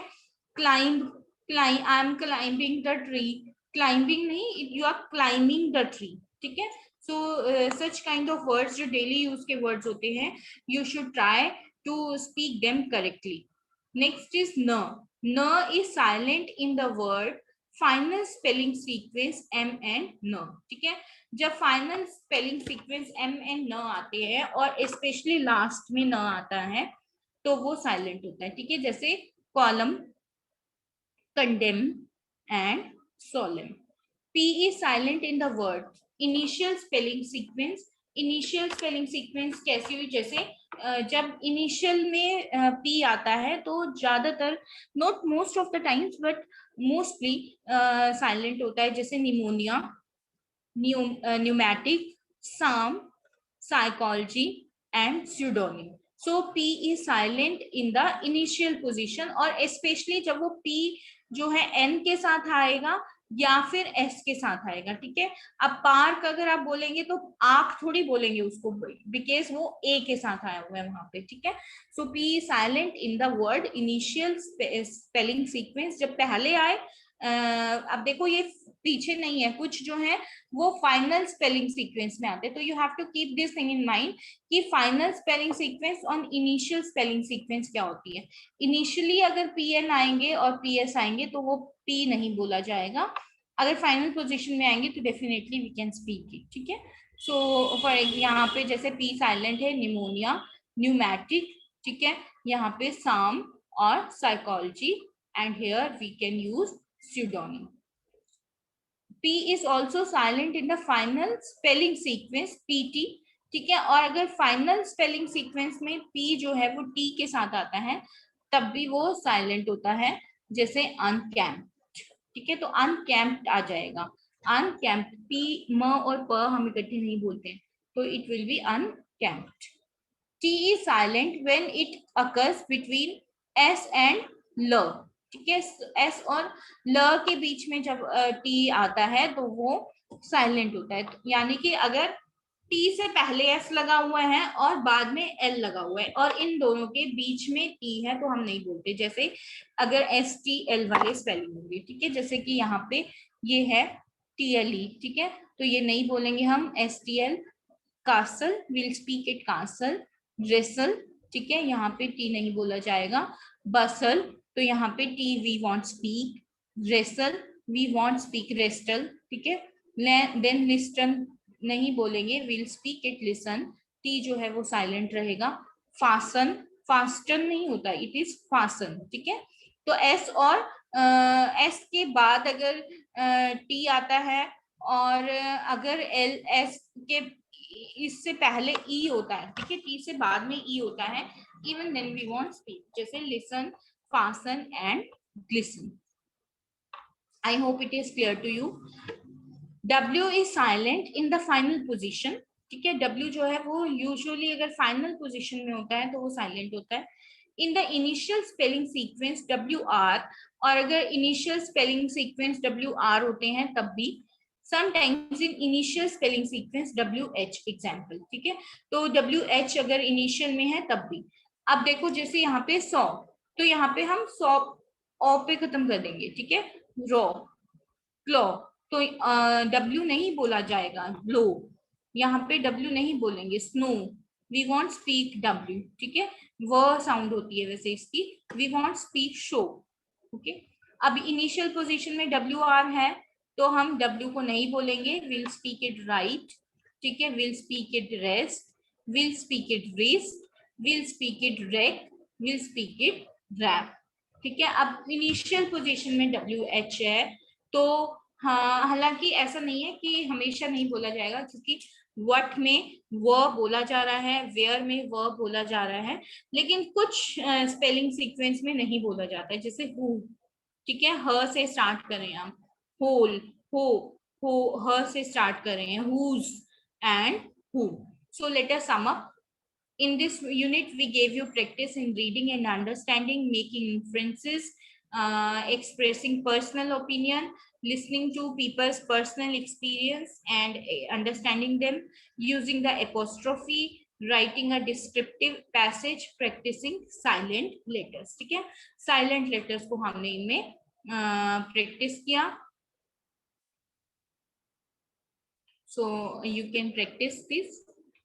These are the things which we have done earlier. उन्हीं के ये answers हैं. ठीक है? Okay. So let us start with the unit 2, and it's now 3:30. So let us finish it fast.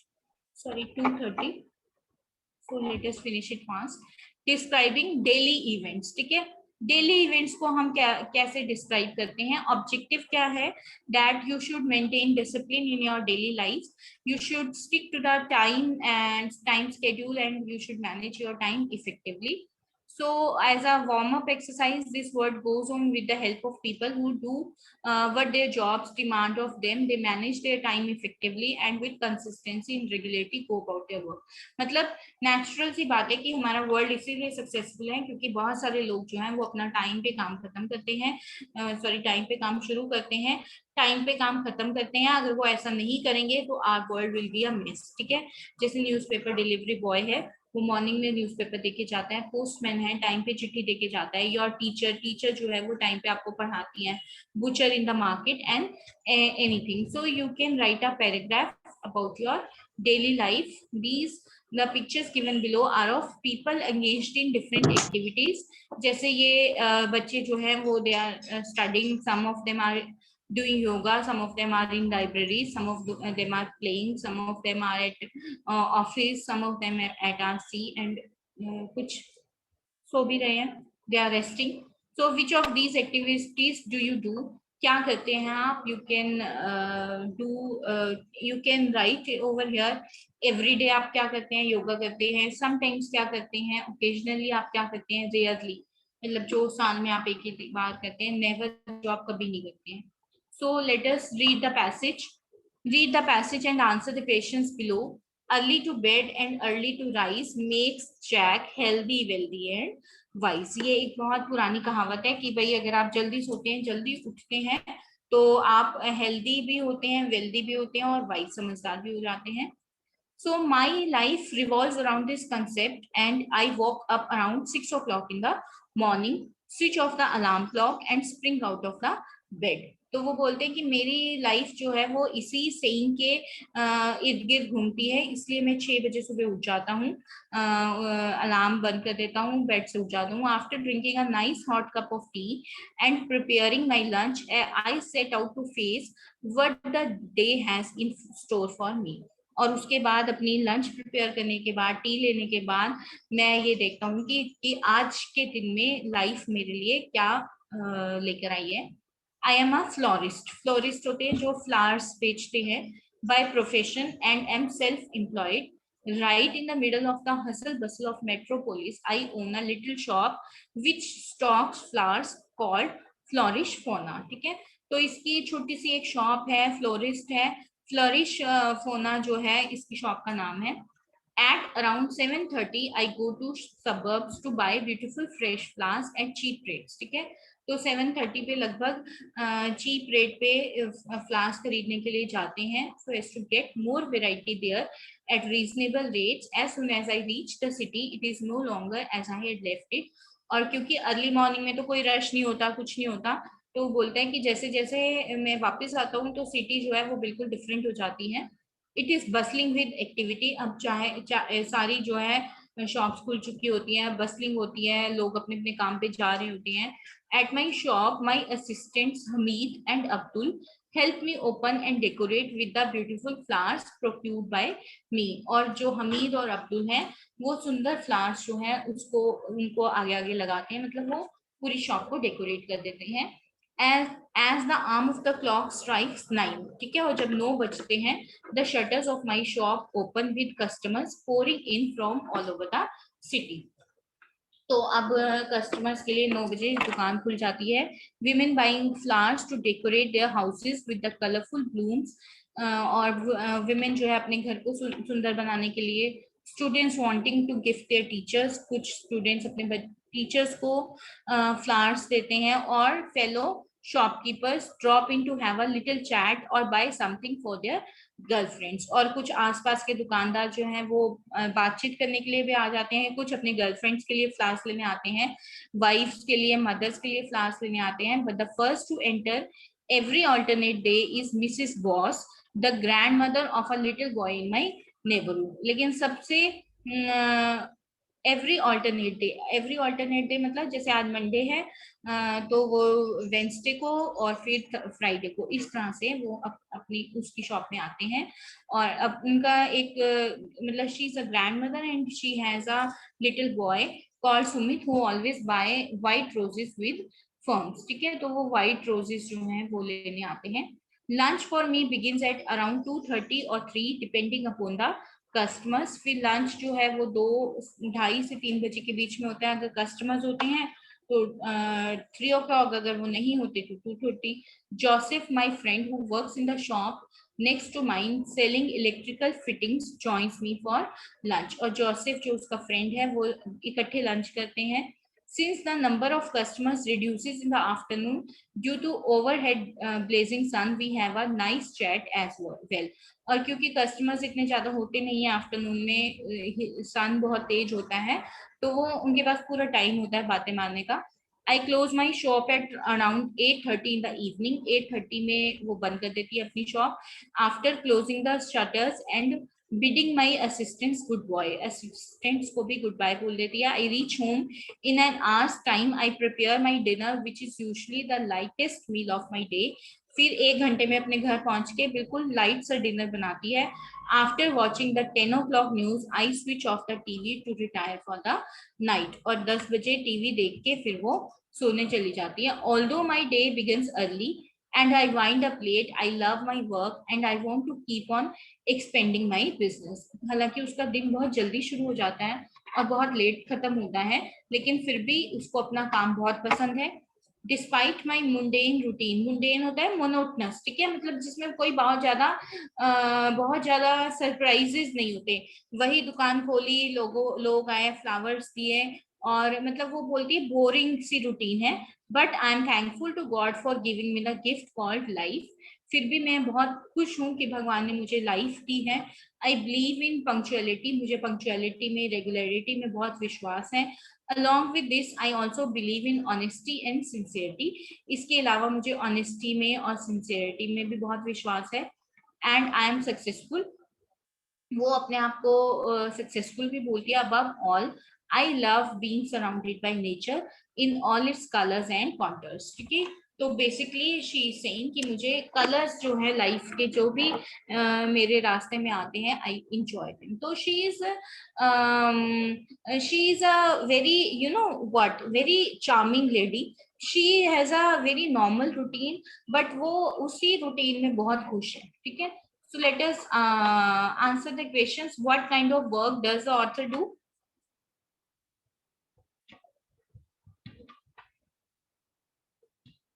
Any one of you want to answer? Okay, author is a florist. Florist होते हैं जो फूल बेचते हैं. Who buys flowers regularly from her? What does he or she buy? क्या कौन है उसका regular customer? Is a grandmother. Every alternate day she buys white flowers. ठीक है, white roses. What is the name of the shop? क्या name है shop का, अगर आपको याद हो?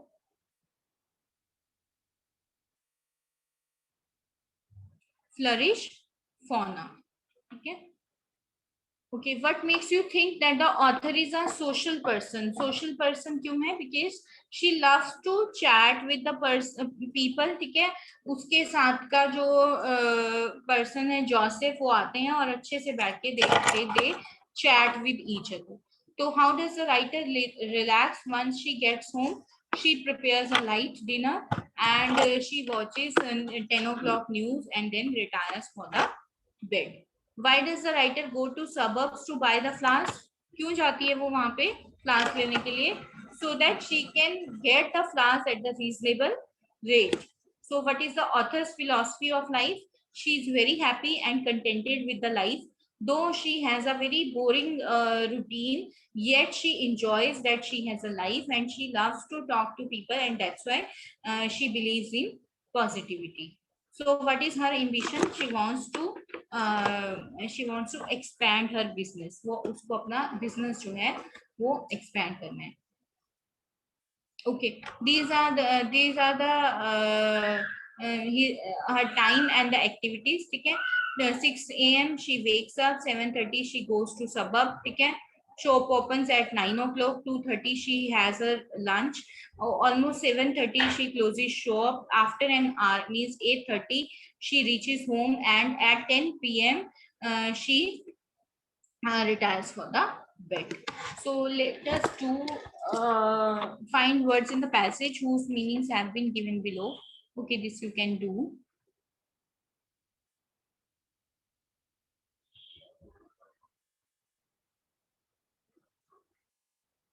Okay, let us do this one. Choose the nearest meaning of the words from the list given below. Boring, happy, cheerful, interesting. So mundane, I told you it is boring. Okay. Chat means dinner, unfriendly talk or a conversation or a formal. Chat जो है वो formal conversation नहीं होती. Chat formal conversation होती है जब आप officially किसी से बात करते हैं. ठीक है. Also chat means a conversation. Alternate means two things happening one after another regularly, punctually. Two things happening together. So we can say it regularly. ठीक है. Customers तो कौन होते हैं? Friends, enemies, people who come to buy things. तो answer will be people who come to buy things. Retire का मतलब क्या होता है? Die? No. To stop doing your job, अपनी काम बंद करना. To begin working or to go to bed. So let us do in the grammar portion now. Conjunctions or linkers are words used to join other words, group of words or sentences. ठीक है. जैसे we use and to join similar facts or statements. Conjunctions belongs to this group. ठीक है. So conjunctions are very important because they help us to say our feelings, or we are able to communicate properly with the help of conjunction. So some of the conjunctions are and, moreover, and, as well as. These three are the most important. ठीक है. जब भी हमें अपनी बात को कहना होता है तो we can use these three conjunctions. जैसे first one is early to bed and early to rise. तो early to bed और early to rise ये दो opposite ideas हैं. जल्दी सोना, जल्दी उठना. ठीक है. और इनको किस conjunction से जोड़ा गया है? And. The driver applied the brakes and the car stopped. क्योंकि ड्राइवर ने ब्रेक्स अप्लाई की और कार रुक गई. We use but to express opposition or contrast. Conjunction of this group are but, yet and however. ठीक है. ये जो but जो है ये कंट्रास्ट को दिखाता है. जैसे हम बोलते हैं ना he is honest but poor. तो क्योंकि he is poor but honest, कि poor है but honest है, तो दो opposite ideas हो गए. I sent him an urgent message but he did not come. कि urgent message भेजने के बाद भी वो नहीं आया. Her interview did not get well. कि उसका इंटरव्यू अच्छा नहीं गया, yet she was given the job. कि इंटरव्यू अच्छा होता है तभी तो जॉब मिलती है ना. But here the idea is contrast. ठीक है. कंट्रास्टिंग आइडियाज हैं, फिर भी उसको जॉब मिल गई. Because suggest the reason of something. Because conjunction जब लगाते हैं जब हम कोई रीजन बताते हैं. ठीक है. जैसे I am doing this work because I feel satisfaction after this. So it suggests the reason. Other conjunctions that can express reasons are since and as. We have not shifted to our new house because it has not been painted as yet. कि हम घर किस लिए नहीं shift हुए अभी भी? क्योंकि हमने पेंट अभी नहीं करवाया. ठीक है. नेक्स्ट है although. although होता है जबकि. ठीक है. even though, even if suggest contrast. ये भी contrast ही होते हैं.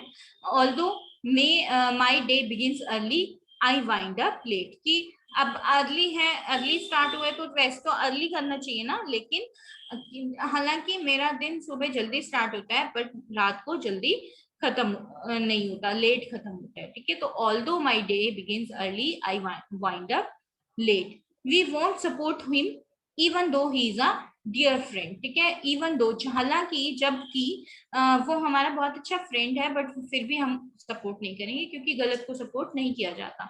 I won't work for them even if they offer me double my present salary. कि मैं उनके साथ काम नहीं करूंगा चाहे वो मुझे डबल सैलरी ही क्यों ना दे दे. When suggest time, other conjunctions suggesting time. When भी time suggest करता है, और conjunctions हैं जो time suggest करती हैं, और these are as, while, since, until, before, after, and as soon as. I will ring up after I reach the office. ठीक है, तो after मतलब बाद में, कि जब मैं ऑफिस पहुंच जाऊंगा तब मैं आपको रिंग करूंगा. Since the number of customers reduced in the afternoon, Nasir and I have a nice chat. क्योंकि कस्टमर्स जो हैं वो कम होते हैं आफ्टरनून में, तो हम अच्छे गप्पे मारते हैं बैठ के. Mother prepared dinner for me while I changed my dress. ठीक है, कि इतनी देर में मैंने ड्रेस चेंज की, इतनी देर में मदर ने मुझे डिनर बना दिया. Where and wherever suggest places. So check your progress. Let us join the sentences using the questions given below, given in the bracket. For example, एक example आपके लिए करके दिया हुआ है. The sun went down, a cool breeze began to blow. As the sun went down, a cool breeze began to blow. अब next है, जैसे the train slowed down, he jumped on the platform. तो आगे आ जाएगा ये as soon as the train slowed down, और full stop हट जाएगा, he jumped down on the platform. I reached the school, the assembly had already begun. तो कैसे करेंगे इसको? When I reached the school, the assembly had already begun. She left Delhi last week. We haven't heard from her after that. तो क्या आ जाएगा यहाँ पे? Since she left Delhi last week, we haven't heard from her after that. Whenever I read the letter, tears came into my eyes. कि जब भी मैं ये लेटर पढ़ता हूँ मैं रोने लग जाता हूँ. Next is our car near the village. My heart was filled with old memories. As our car near the village, my heart was filled with old memories. ठीक है, कि जैसे ही हमारी गाड़ी गांव के पास पहुंची, हम थोड़े और जो है वीक हो गए, सेंसिटिव हो गए. Her father was abroad last week. She has been feeling lonely after that. Since her father was abroad last week, she has been feeling lonely after that. I hope you are able to use the conjunctions. ठीक है, आपको conjunctions दी होंगी and you have to use them according to your sentence. So these are the crosswords. अगर आप crossword करते हैं तो आप इसलिए इसको चेंज कर पाएंगे. हम इसको फिल कर लेते हैं. ठीक है, he must be very popular, everyone in school knows him. ठीक है, he must be very popular. तो आ जाएंगे यहाँ पे, देखो थर्ड नंबर है. ठीक है, तो एक ही हमें यहाँ पे लगाना है F, तो 4 आ जाएगा. John wanted to stay dash his sister, but his sister persuaded him to go. यहाँ पे BUT आ जाएगा. ठीक है, the dash rain we went to the beach. तो इसमें आ जाएगा despite. ठीक है, despite the rain we went to the beach, की बारिश होने के बाद भी हम बीच पे गए. नेक्स्ट है dash I got home, my sister had already left. तो 4 वर्ड्स हैं और तो यहाँ पे when आ जाएगा. ठीक है, और तो कोई 4 वर्ड्स वाला है नहीं है. तो when I got home, my sister had already left. It's too late to go out. It's beginning to rain. तो 8th वाले में आ जाएगा moreover. ठीक है, यहाँ पे O है VER. तो it is too late to go out, moreover it's beginning to rain. कि भाई आप बहुत लेट हो गए हैं जाने में, और ऊपर moreover होता है हाँ, और इससे ज्यादा. ठीक है, जैसे I will help you, moreover you are my good friend, कि मैं तुम्हारी हेल्प इसलिए भी करूंगा कि तुम मेरे अच्छे फ्रेंड है. तो let us do the next one. She wanted to go to party. She was not invited, but she was not invited. और for भी आ सकते हैं, ठीक है, for she was not invited.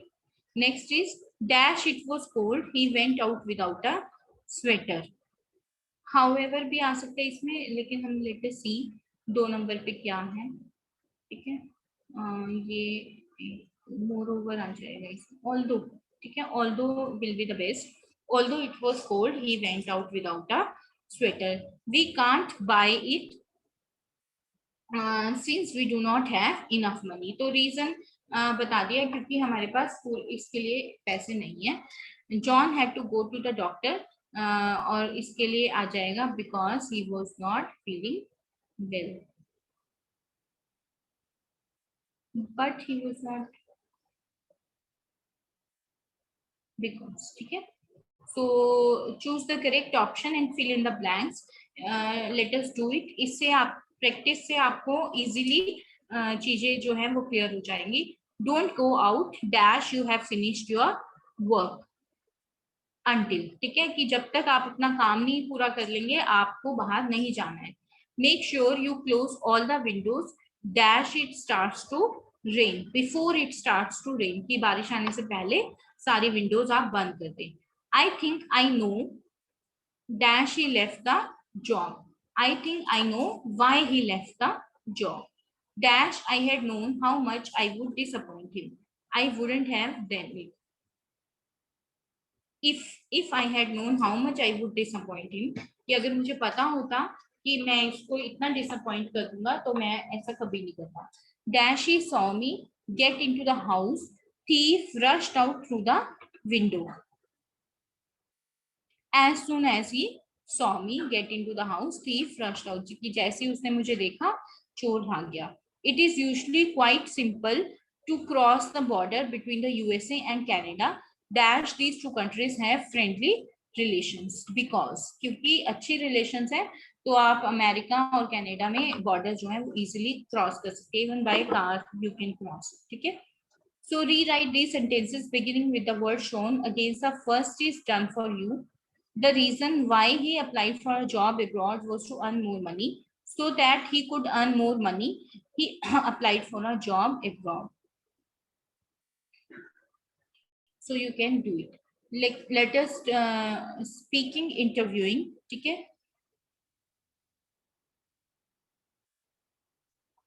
So ये आपने कर लिया है. जैसे आपने पैराग्राफ पढ़ा है तो imagine you are a student, you have been asked to interview the florist.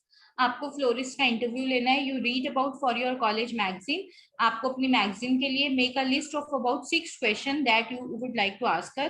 क्या क्या पूछेंगे, ठीक है. What kind of class do you like to keep, why did you choose this profession, और क्या पूछ सकते हैं, what income did you earn from this, what do you want to expand your business, if not florist what would you have chosen to do. So such kind of questions you can ask from the florist. Okay, now imagine you are a florist, answer the questions you are asked. अब जो आपने question पूछे हैं वो आप उनका answer देंगे, ठीक है. So this is speaking and listening exercise. Listening time management tips. Dear students, क्योंकि हमारे पास यहाँ पे लिसनिंग का वो नहीं है material, that's why we want be able to do this.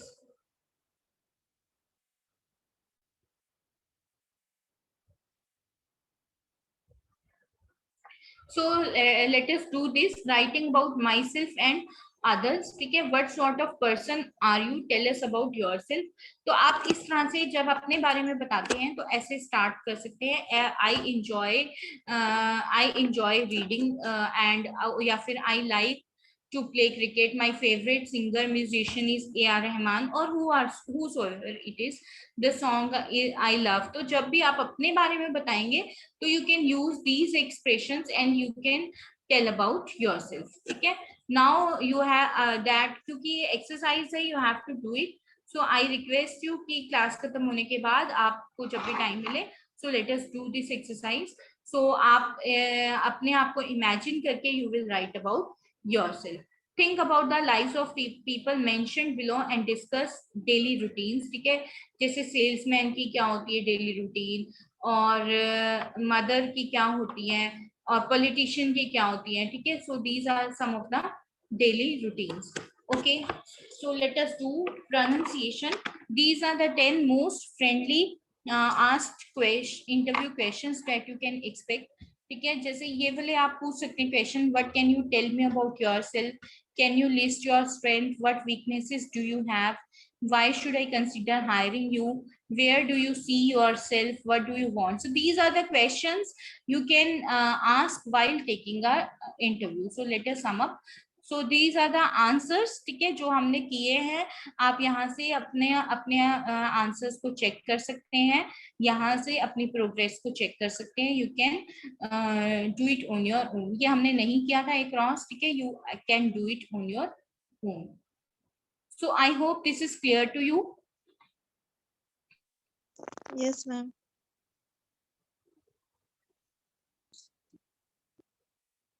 Okay, that's very nice. So I hope you have marked your attendance. आपने attendance लगा दी? No, ma'am.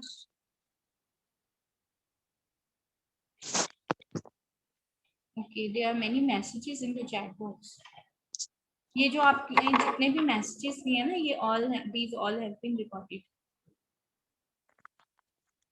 Okay, you can please mark your attendance. आप attendance mark कर दीजिए. कुछ पूछना है तो आप पूछ लीजिए. मैम मेरे को पूछना था आपसे कुछ. हम बोलो बेटा.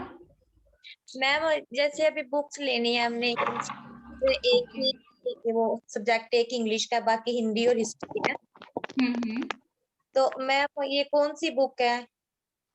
ये ब्लॉक्स हैं बेटा, ब्लॉक्स आए होंगे आपको, आई थिंक आपको प्रोवाइड किए होंगे ना. मैम अच्छा, otherwise you can easily find out them on internet too. ठीक है, जैसे आपका बेगला है, बेगला कोड है ना आपका, बेगला 135. तो आप ऐसे डालिए गूगल पे इग्नू बेगला 135, तो आपको ब्लॉक्स मिल जाएंगे. डालने 2020-21 के डालना, वरना पुराने भी होते हैं, ठीक है, कई बार. तो ये ब्लॉक्स आप वहां से डाउनलोड कर लीजिए. तो मैम करवा रहे हो, जैसे हम अपने लैपटॉप में वो मतलब कि डाउनलोड कर लें, जैसे आप स्टडी करवा तो उसमें साथ के साथ करते रहें. हाँ, that will be better for you. वो अच्छा होगा आपके लिए ना. तो मैम जैसे आप जो ये सिलेबस हमें करवा रहे हो, तो ये मतलब कि भी जो हमारे एग्जाम में आना वही सिलेबस है और उसमें डाउनलोड हो जाएगा सारा?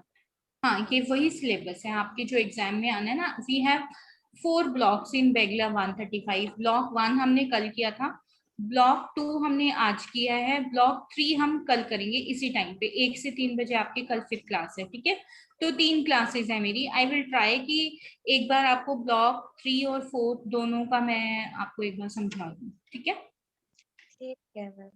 ठीक है, तो आप डाउनलोड कर लेंगे तो it will be easy for you to go through. हालांकि स्क्रीन में जब आप देखते हैं, अगर आप फोन से देख रहे हैं तो आपको थोड़ी सी दिक्कत आएगी, बट अगर आप लैपटॉप से ज्वाइन कर रहे हैं, लैपटॉप से देख रहे हैं, तो आपको स्क्रीन में कोई दिक्कत नहीं आती, आपको फुल स्क्रीन दिखाई देती है ना.